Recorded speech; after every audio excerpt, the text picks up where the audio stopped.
Looks like we're good to go.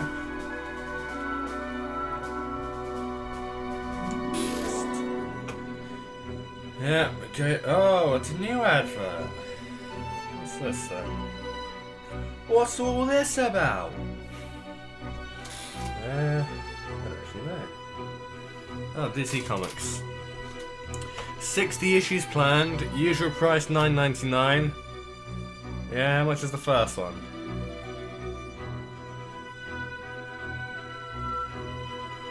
Oh, 5 free gifts, including a mug. Didn't even tell me to fight to the bloody first one. Thanks. Anyway, yes, hello. It is I. It is me.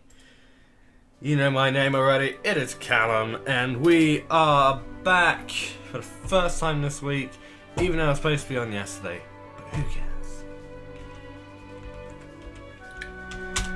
Just do this quickly.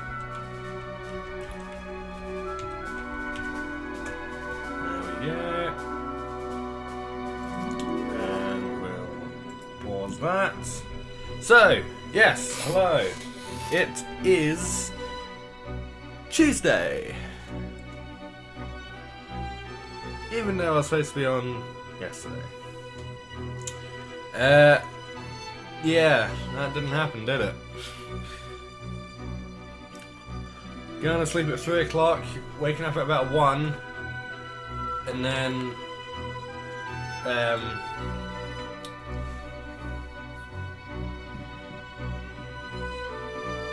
pardon me, and then just not really getting up until quite late on in the day doesn't really help.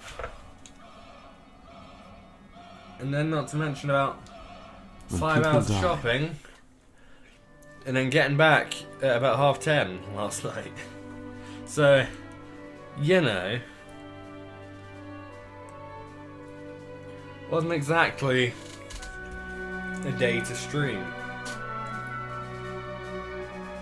And then by the time I got back, I was just absolutely knackered. Not to mention the fact that the weather was absolutely terrible yesterday. It did not stop raining for most of it, but who am I to complain? It's better than the treacherous snow that we had at the end of last week. But I am back now. I'm gonna go to the bloody thing about 10 times. Yeah, it's like 10:30, so relatively early. So, I've actually had breakfast this time, as opposed to last week, where I had nothing and streamed for like 5 hours and was absolutely starving. I had some breakfast, had some Nesquik,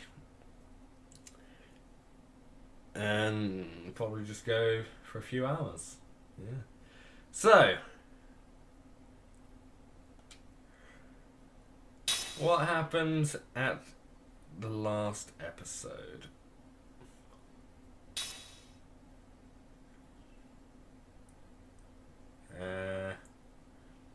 Just trying to think if... yes. So, I know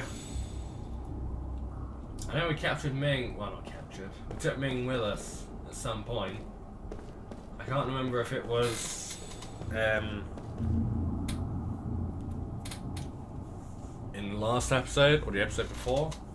I think it was the last episode, I'm not sure.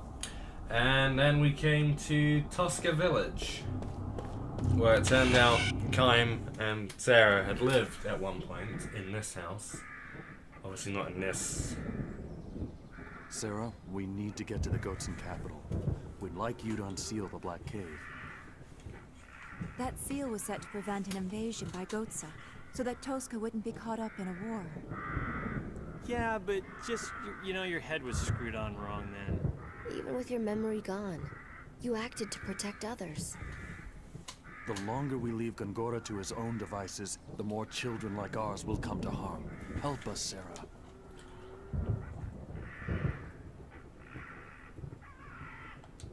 come.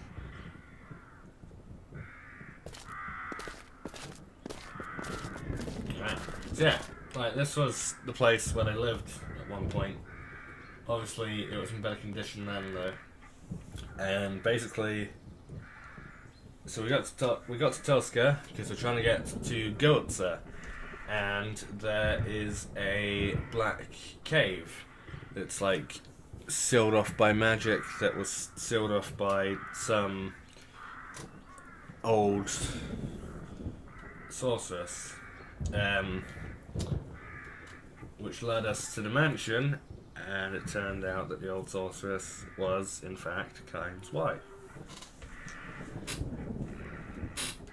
So we set her free, and she's now with us, so yeah. Alright, we're going to change things up a bit. Pardon me. Going to take Seth in, even. Going to take Mac out, we're going to put Ming in, and we're going to take Jensen out, and we're going to put Sarah there. Yep. Another thing that I was annoyed about with myself after that stream, I was thinking about it at the time when we first came across Sarah, and also the fact that I used it as the title for the episode. I didn't refer to the bloody Panic at the Disco song during the stream. But at least I made the reference during, well, not during, in the title and in the description as well. This looks a bit ominous. We'll give it a save now then, seeing as it's offering itself to us. Even though we can play for 3 minutes, but oh well.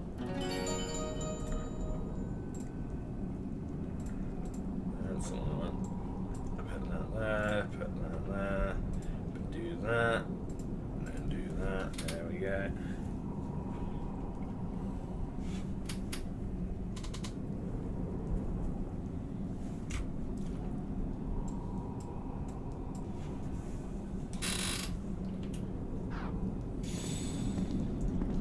Anything with that? Let's walk up to it. Do your thing.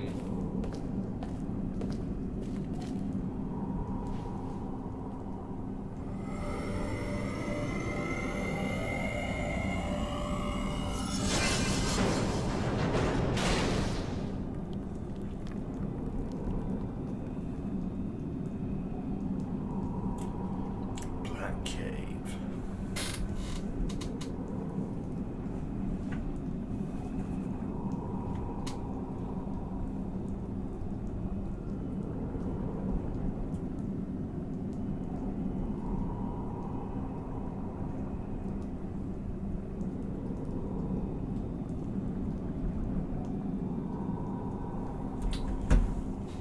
Alright.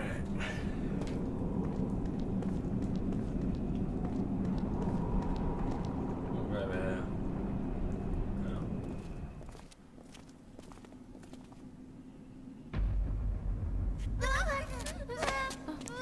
Oh, don't worry. Nothing will happen. It's okay. What is this? Goats and soldiers? Were they coming to recruit men from the village? I imagine so.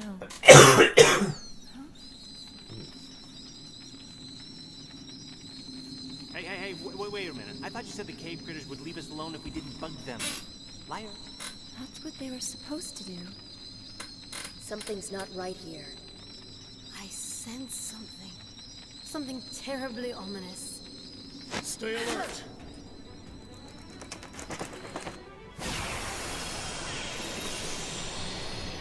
We've taken the advantage! Is this gonna look like Zubat?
spells actually. Water in here. Don't do that.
Seemed easy enough. That was close. Bloody hell. 1400. 3 sharp beaks, 2 blinding powders, and a mysterious perfume.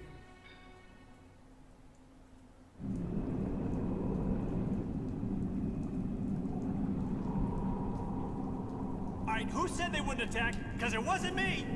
Some mysterious power was driving them, making them attack us. Didn't you feel it? But why? It must be magic energy. You mean Gongora? Not necessarily.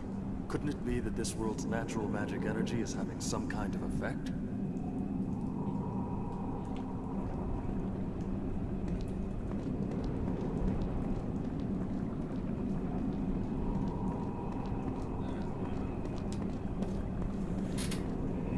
This place is terrifying. No wonder it's called the Black Cave. Without any light, there's no telling what horror awaits.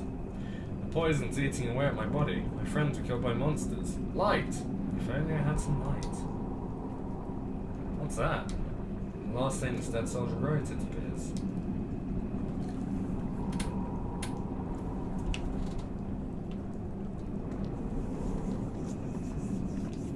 Damn it. No, I didn't mean that again.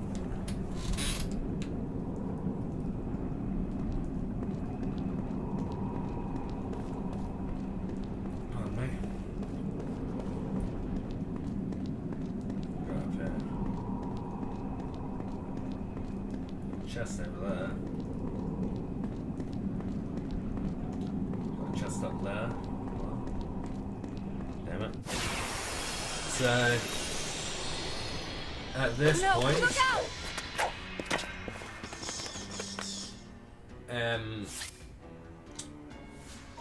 I think we're at a point now where I've not been this far in the game for years that I'm not gonna remember too much now.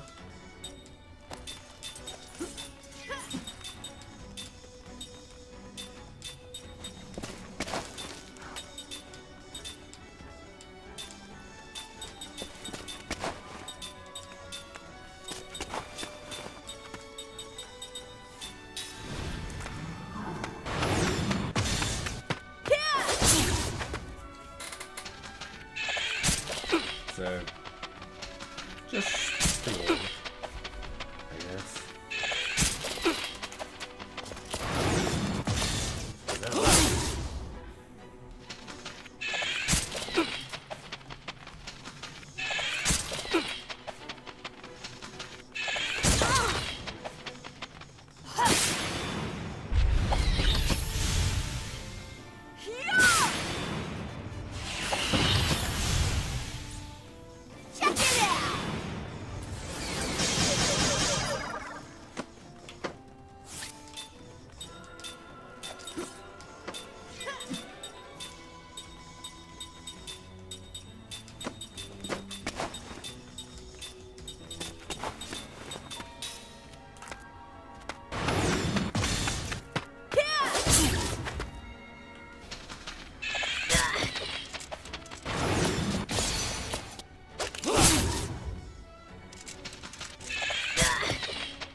looking a bit like Predator.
Phew. That was a close one. We'll level up for that.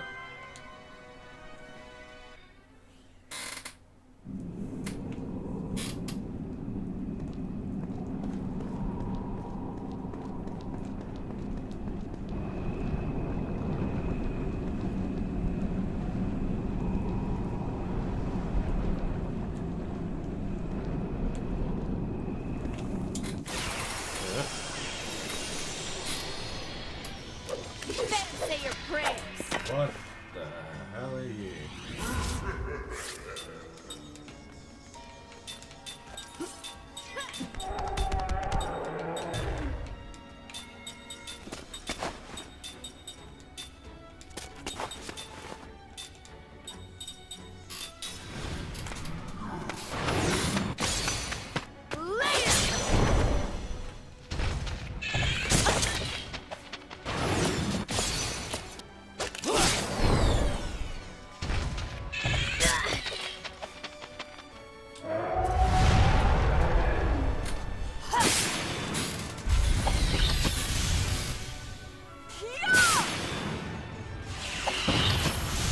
That thing's got a lot of health.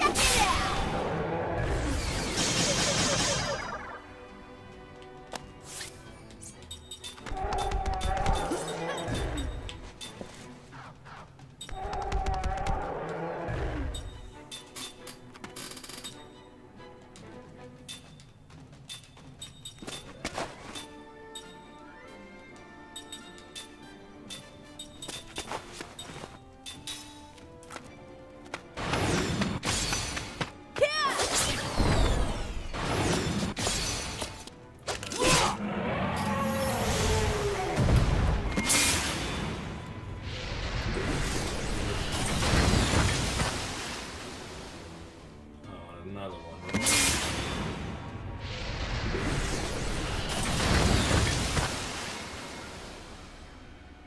I'm okay.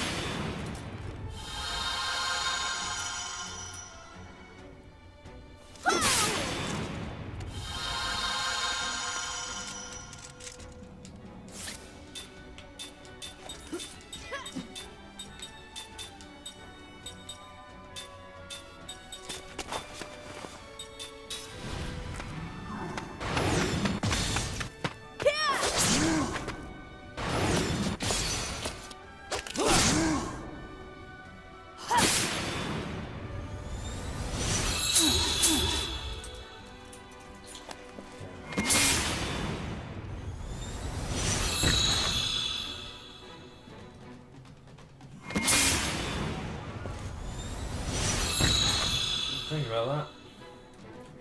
I'm okay.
Damn it.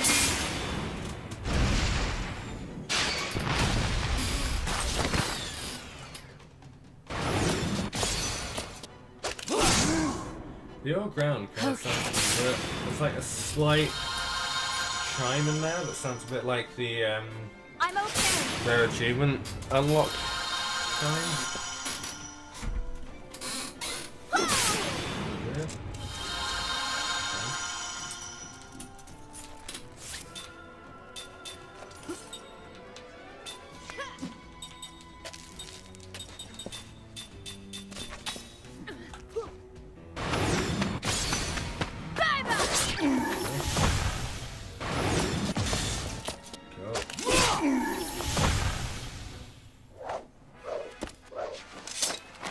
What a waste of time.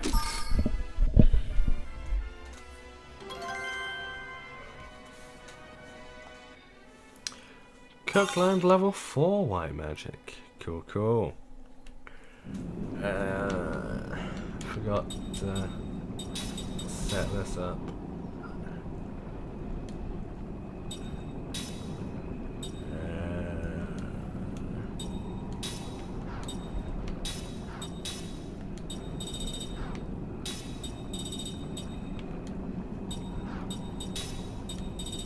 Level 4 black magic. What was in level 4 spirit? Shadower and fear. Bloody hell.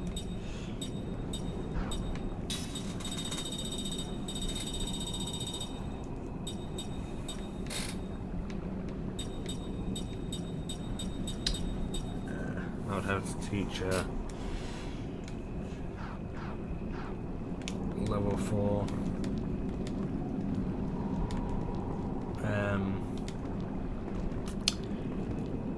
Shadow as well, not Shadow. Spirit.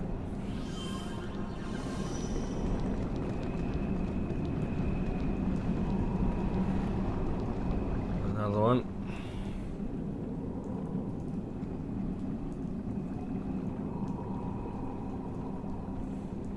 Oh!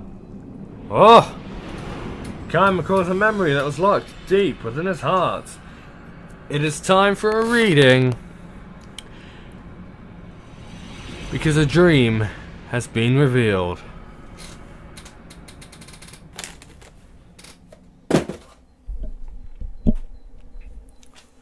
The tragedy of the Butcher General. Everyone knows this general as the Butcher. He is strong in battle, a skilled tactician. He has mastered the techniques of turning the specifics of topography and timing to his advantage, and he is outstanding, above all, in the skills of an individual warrior. Victory on the battlefield, however, does not lead straight to butchery. Many generals have been nicknamed for their military prowess: the victorious, the indomitable, the invincible. But only one is known as the Butcher. Do you know where that is, Kime? The general himself asks as he gloats over the vast mountain of corpses.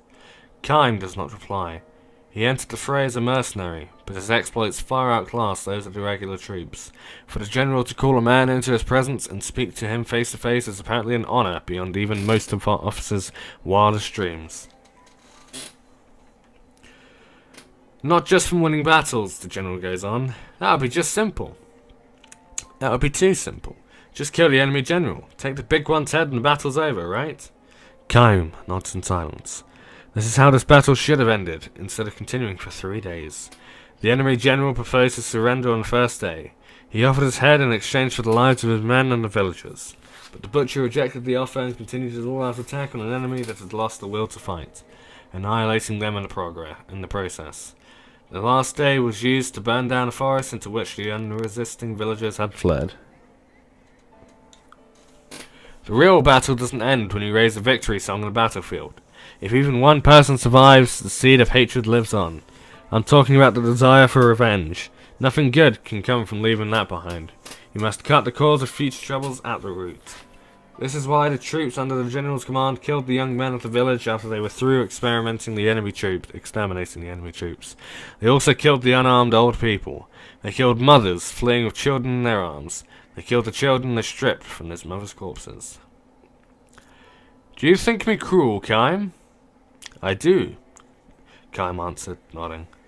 The officers gathered around and went pale, but the butcher himself smiled magnanimously.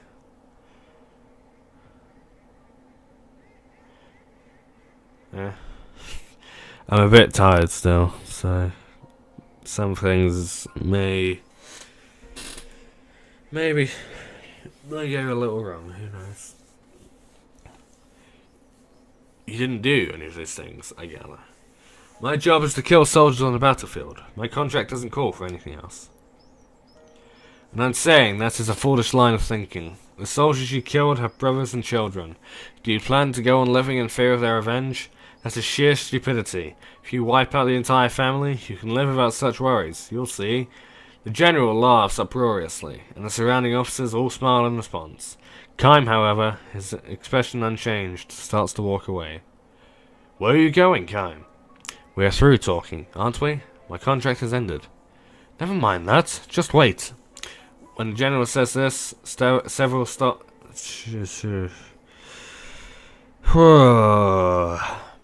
When the general says this, several soldiers stand to block Kime's way. Listen, Kime. I've had report of your performance from the front lines. What do you say to fight the enemy from now on? You can exploit your martial talents. I've been up since R4. This is going to be difficult. Martial talents to the full. I am not interested. What's that? I will never draw my sword to an unarmed opponent. The butcher is momentarily taken aback, the shock written clearly on his face. You still don't understand, do you? You should try reading a little history. You'll find that hatred only breeds more hatred. This is what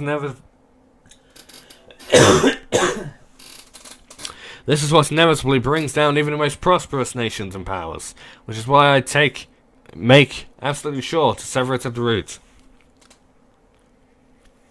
If you ask me, General, war and butchery are two different things. What are you? The same goes for valor and brutality. You, a lowly mercenary, dare to lecture me? Let me tell you something about hatred too, General. It doesn't evaporate from cutting off a life. It remains in the earth, in the clouds, in the wind. I have lived my life in that belief, and I intend to go on doing so. You stupid! Butchery is the word of cowards. That is what I believe. Where do you get the nerve? The general glares at Kime, and his men draw their swords. At that very moment, from within the scorched forest, comes the cries of soldiers.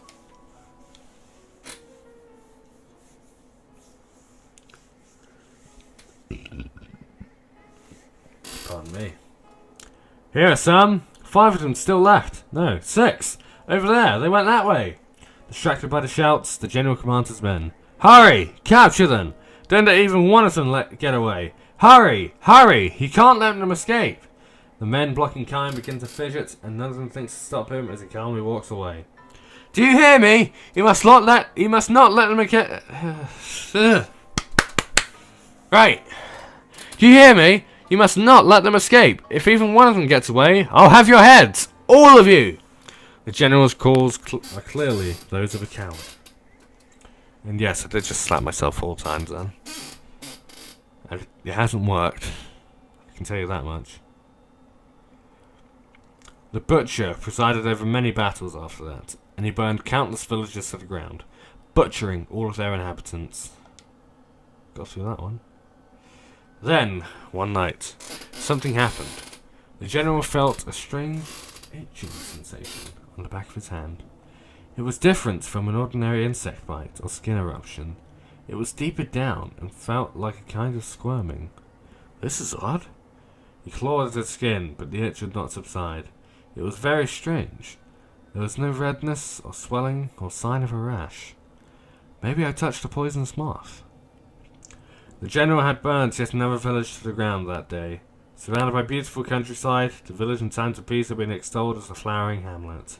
In keeping with the name, the villagers pour their energies into cultivating flowers of many hues, and the ones in full bloom in this particular season had the colour of the setting sun.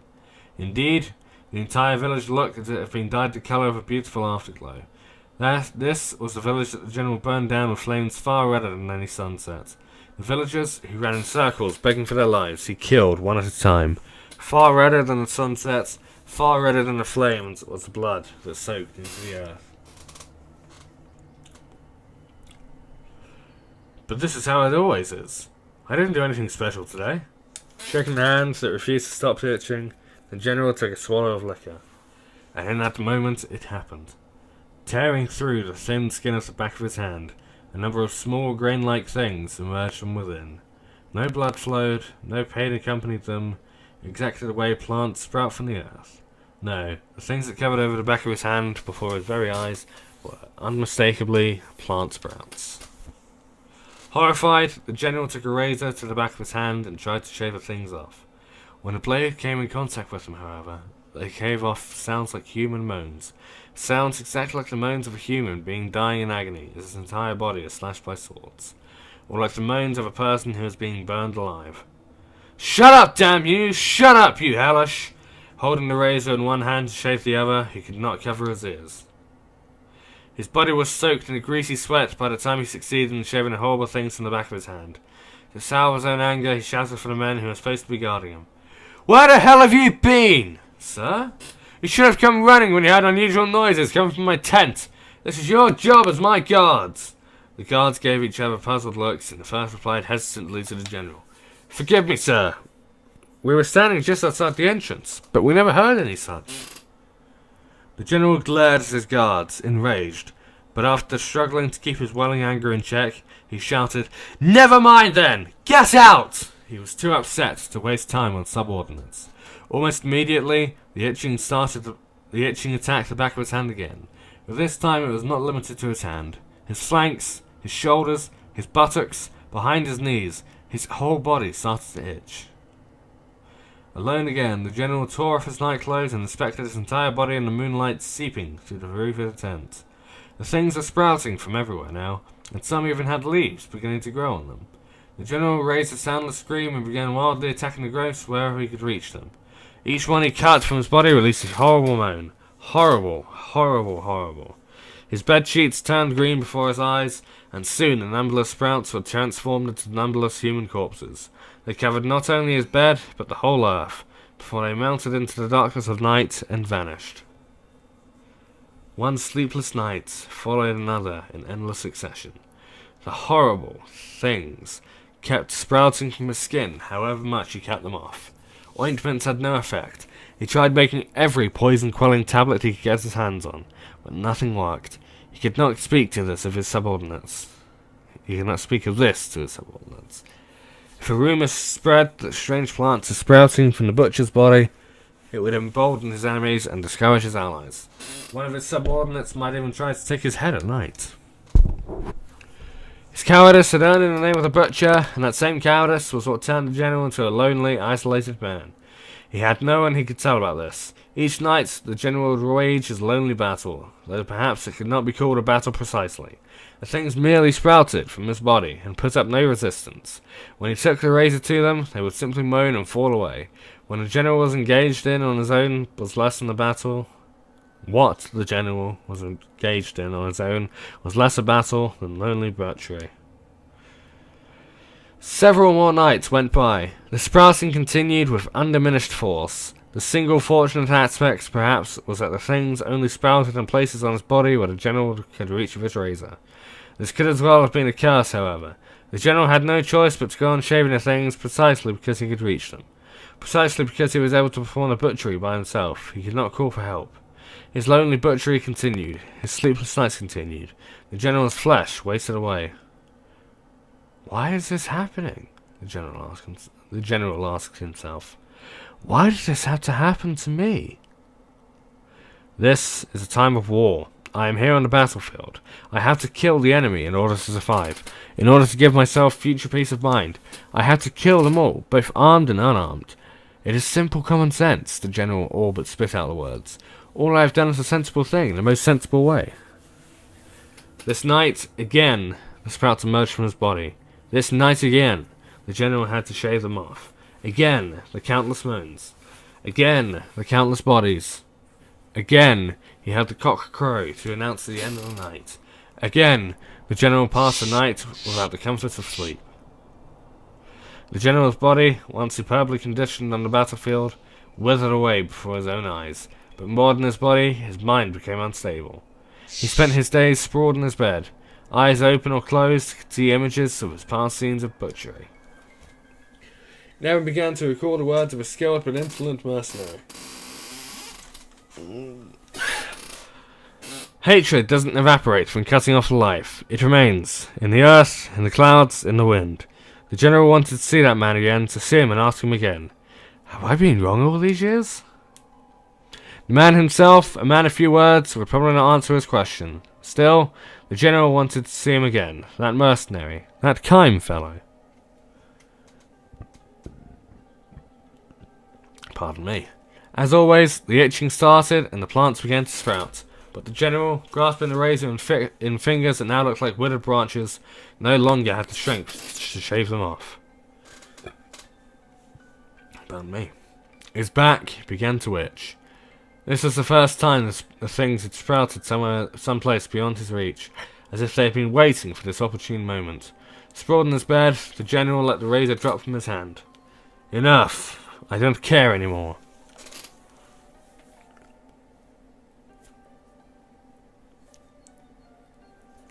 The sprouts kept growing, creeping over him, and before long they had covered him completely. At this point, his back split open, and an unusually large sprout emerged. By dawn, the sprout had fully matured, and before the cock crowed, it produced a single blossom, the colour of an evening afterglow.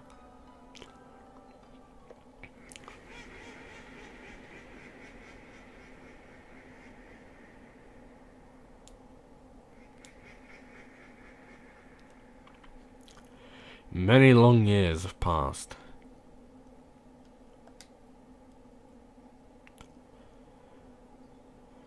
Visiting the old battlefield, Kime finds a flower garden there.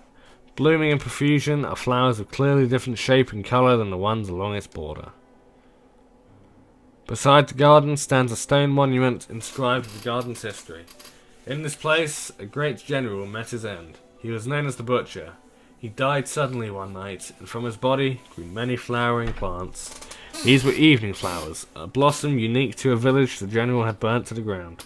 An ancient legend tells us that the seeds of the evening flower lodge in the bodies of those who nourish hatred in their breasts, and the roots of the plant feed the plant, and the roots of the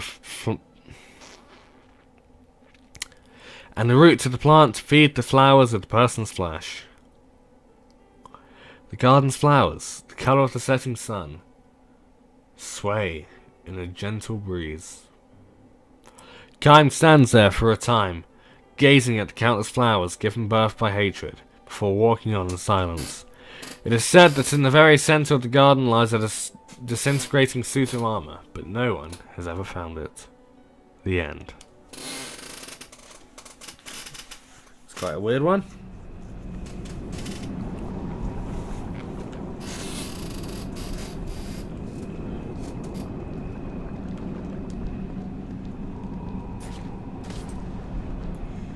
Might as well.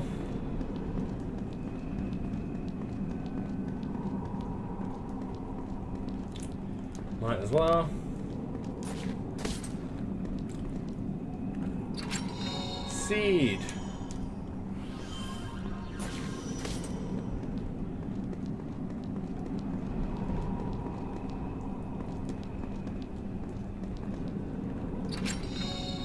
Three giant feelers. Go ahead.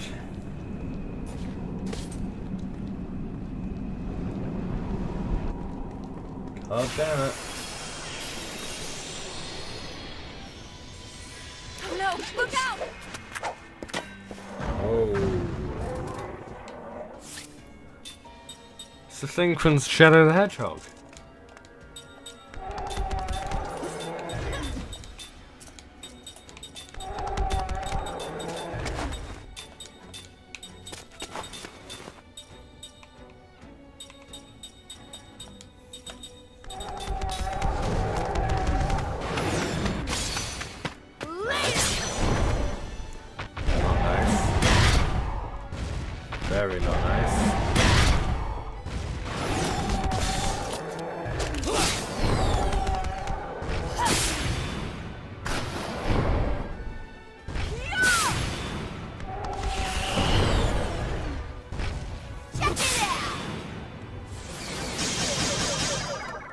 jamming.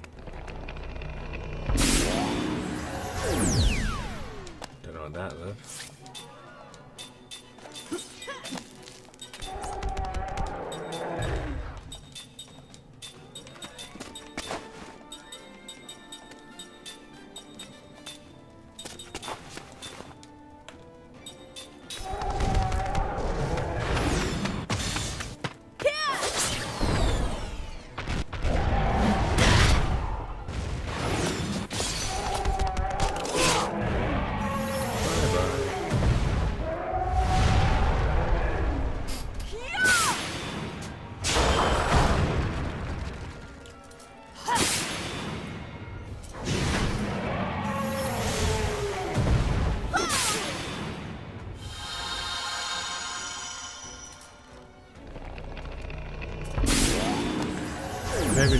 Maybe I's just a big fan of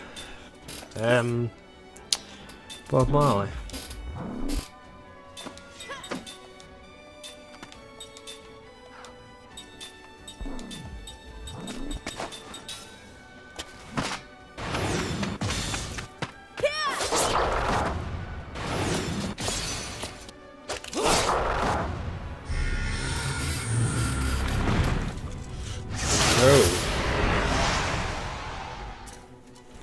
Okay.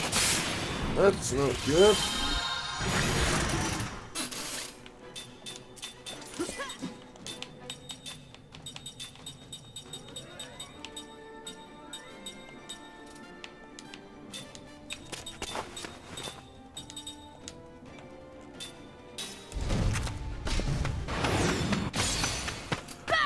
Yeah.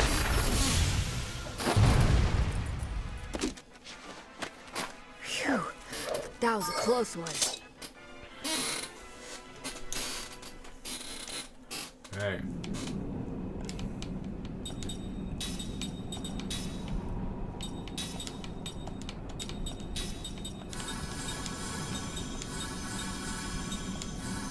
Okay. Should have done the healing first. That was fine for now.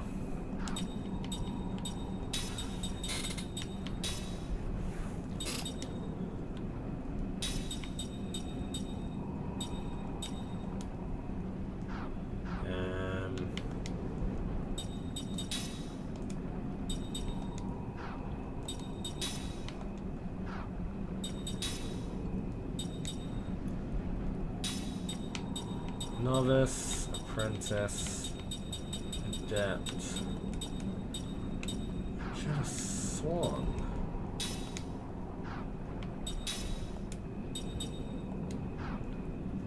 Should have sworn that was the level 4 one I had.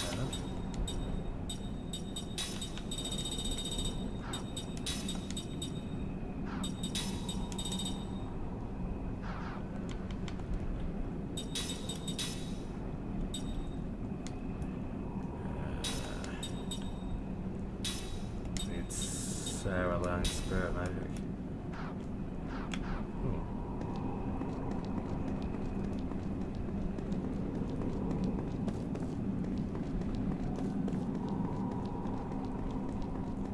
I saw something.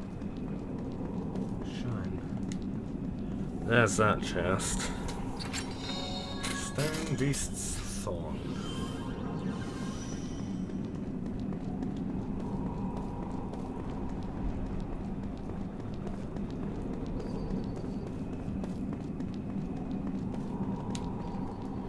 There's nothing there.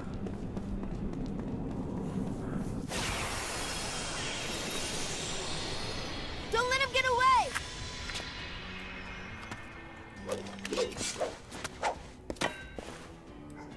Oh boy.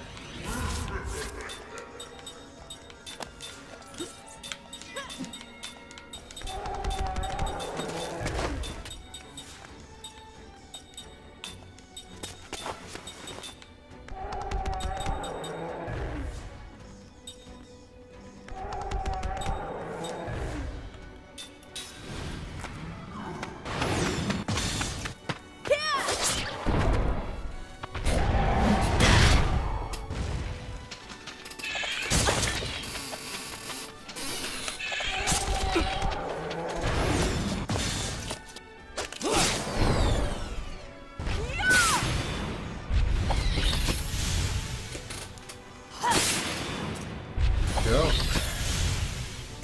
Should have done a barricade.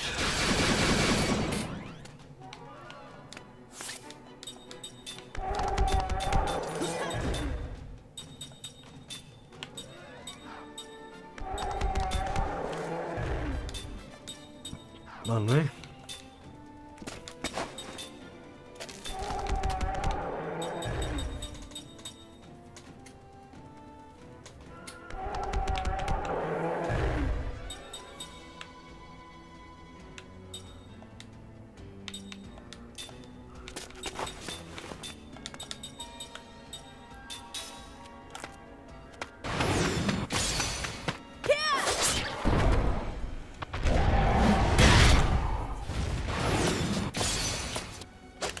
Come on.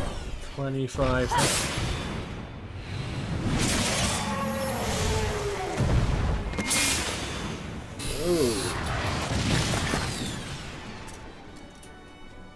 Gonna burn us and then cool us down.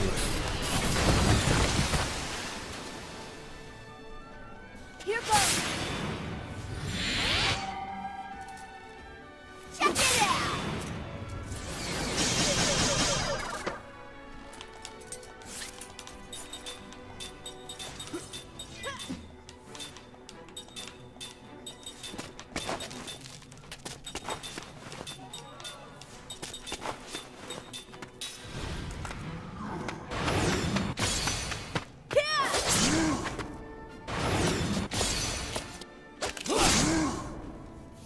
I'm okay.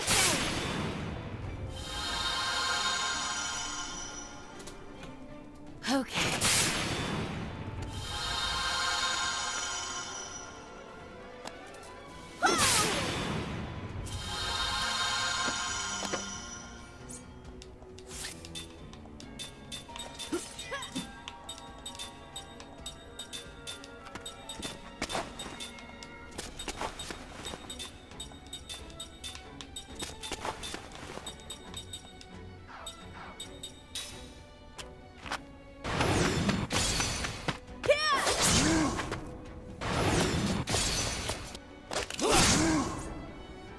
Okay.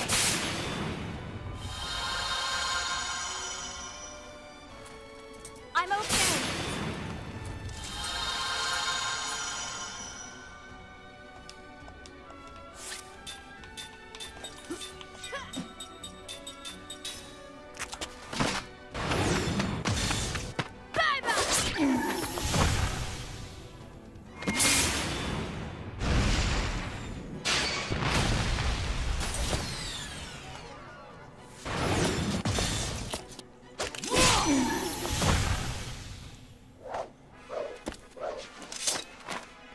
That was close.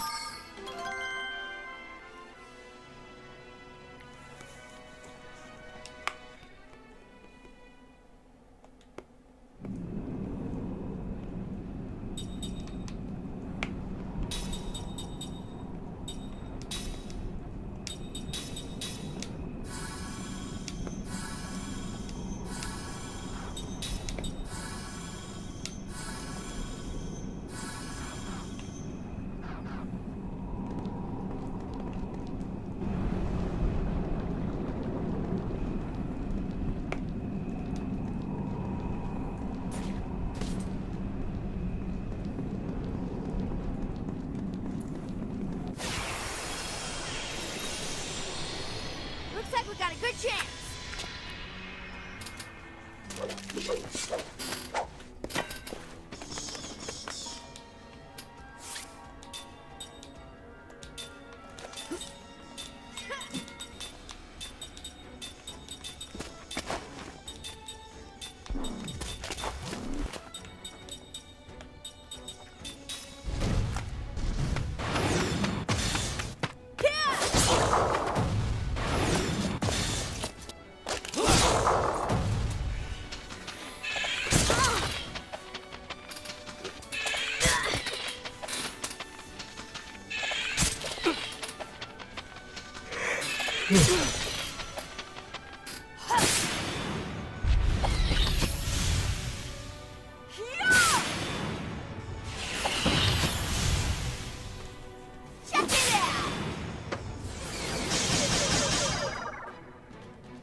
Damn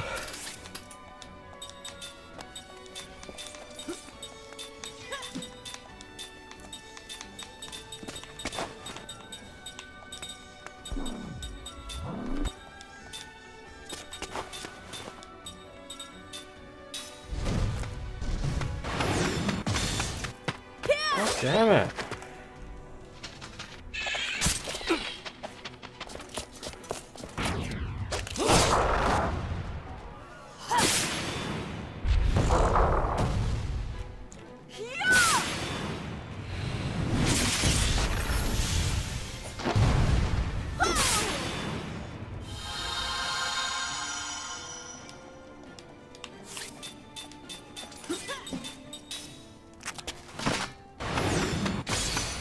Bloody finally!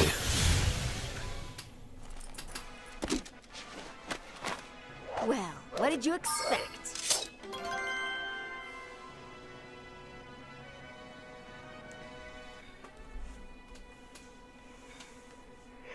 Ugh.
Oh, no.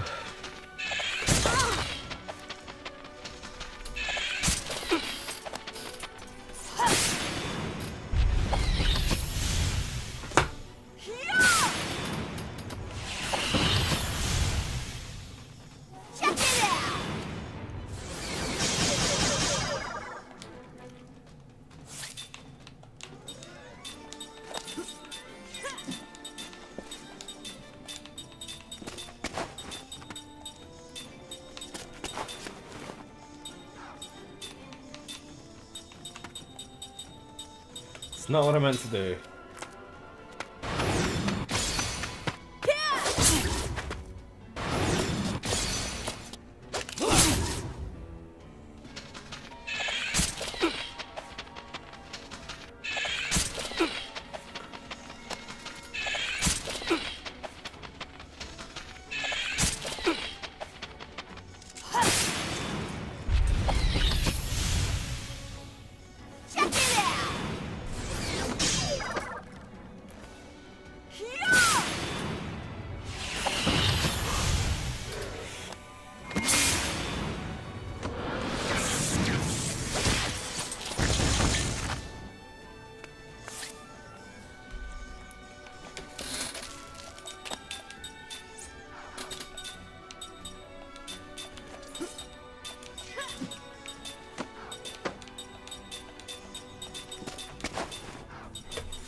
Damn it. God damn it.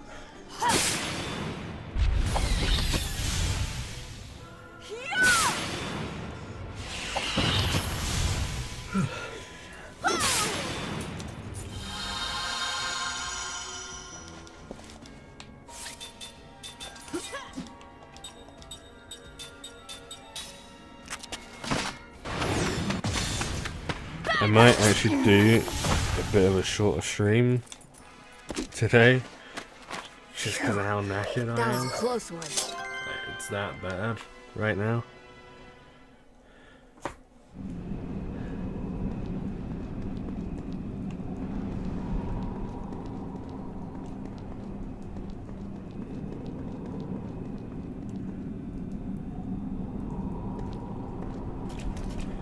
foul swamp.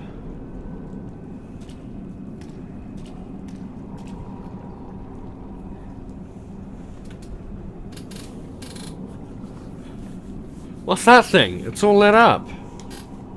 Oh, that's a...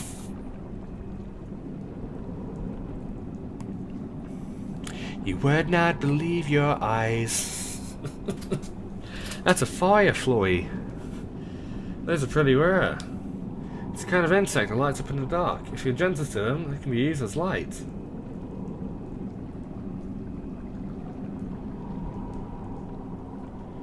I'm not so sure about this. Oh, stop being such a wimp. Here, put one on your shoulder. See? It'll stay there. With a cave like this, you never know where the pitfalls might be. It could be dangerous, so we need to protect our light sources.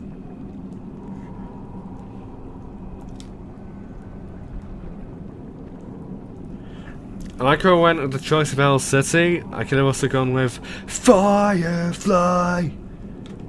With the Breaking Benjamin route. Either or.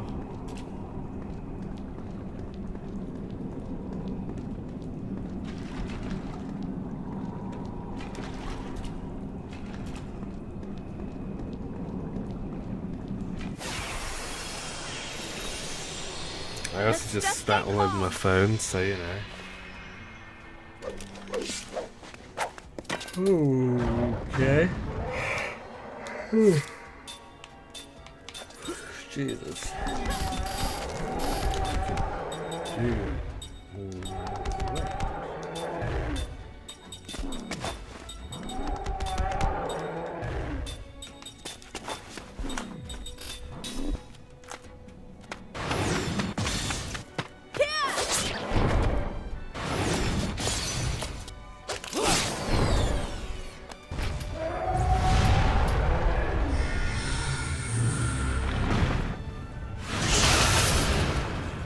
Oh, great.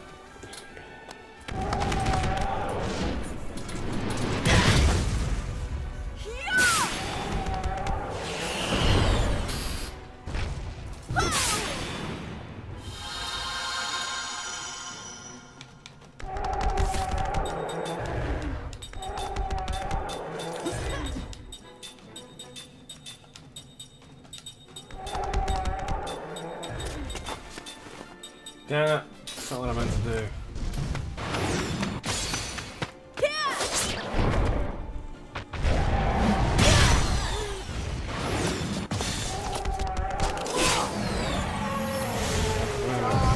Come forth!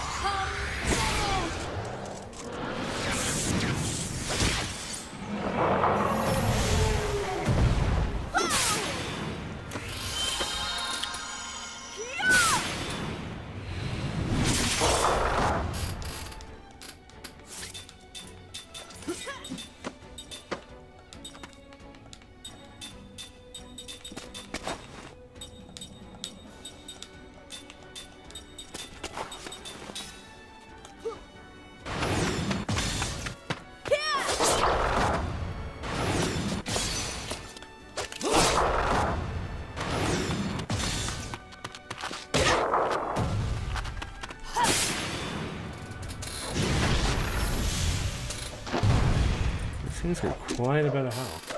Oh, it appears I've still got a lot to learn.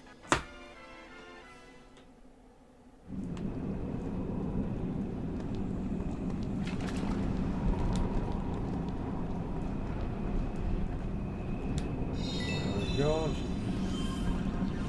Did I lose my firefly?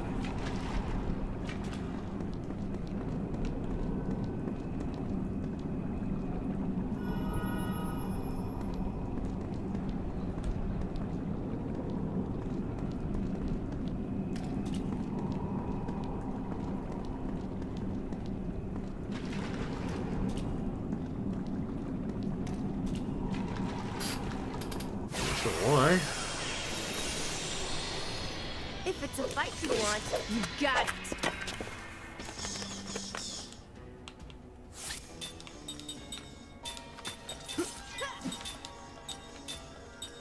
Pretty crappy if I lost it because of the battle.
Alright then.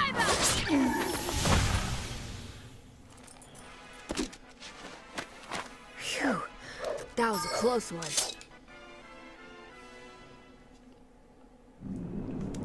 Run.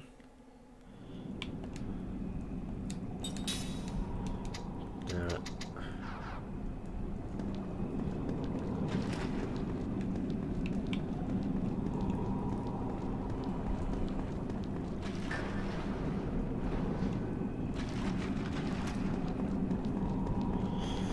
Right, back I go.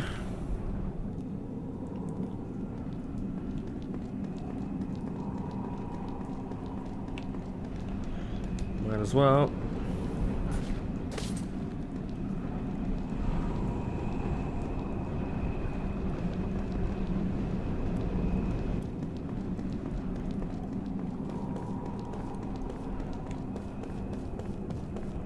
Right. That's a safe point. Level is just over an hour.